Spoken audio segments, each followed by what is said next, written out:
Well, welcome to week 15. Can you believe it? This is peer review week. Theoretically, you're ready to, you have submitted your paper. You did that last night. Theoretically, it's done, right? Good luck with that. So let's talk about the goals for peer review. You've done it once with PowerPoint, and I think now I failed to grade that particular peer review. I apologize. I got ahead of myself and graded PowerPoints, and I don't think I went back and graded peer review. I'll take care of that this week, okay? Peer review for the paper is really kind of serious because I'm not giving you a second chance to get a better grade. I'm not looking at all your papers, okay? A few of you have turned yours in to me, and you may do that this week. I will look at it, all right, but you're not required to do that, okay? And I only make very, very brief comments, too, when I see that. So it's peer review. It's where you really get a chance to look at other people's papers. That's really the goal, is one, look at their topics and, learn something interesting like you did in PowerPoint with their PowerPoints. And then two, you recognize a well-written paper when you see it, all right? So you're constantly reflecting on your own paper while you're reviewing other people's papers. And basically, you're reviewing 4 papers, all right? And I need to see a lot of detail. I need to tell that you've thought about this, that you've thought about examples, you've thought about specifics.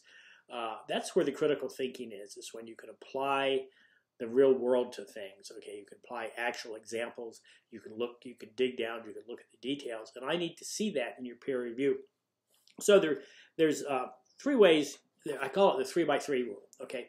So go to the rubric, I'm going to go over that in just a minute. The rubric's in a folder, detailed expectations and related resources and rubric, something like that. So go to that folder with all the detailed expectations and related resources in it, and look at the examples, please, and then look at the rubric and go over the rubric.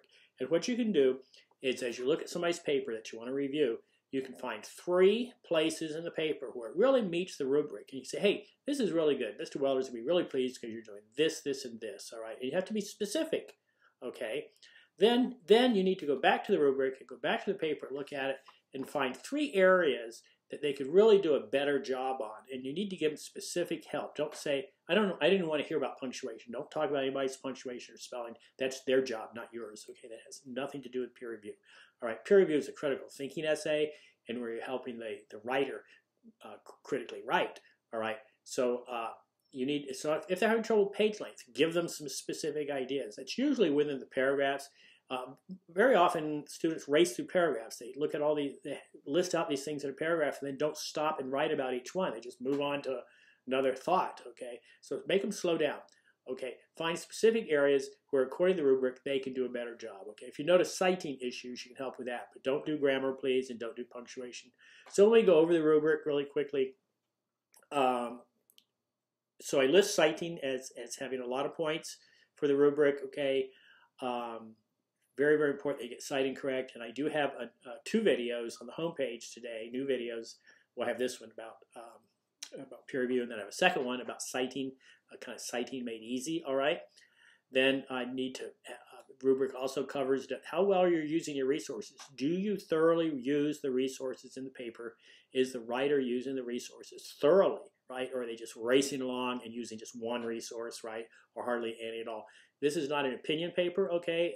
Nearly every paragraph, other than the intro and the conclusion, needs to have a reference to the resources, okay? Paragraphs, how are they? Are they focused, all right? Are they well developed but still staying focused?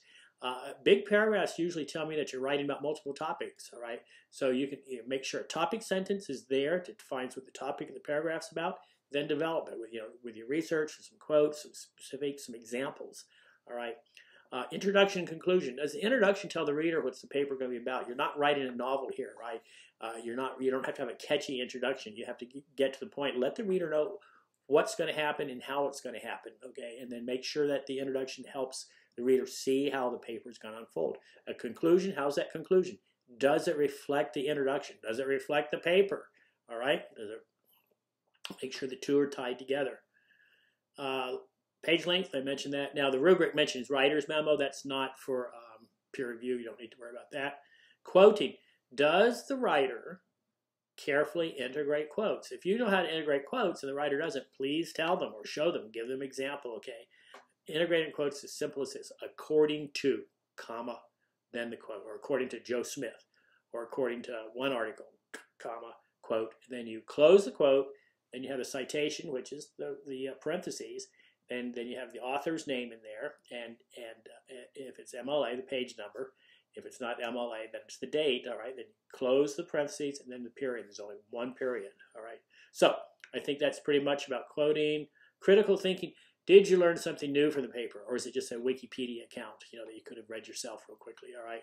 So is it a critical thinking? Is it a data dump, or does it tell you something? Does it help? Did you learn something by them doing the work, not by you having to do the work, okay? So pretty much summary here.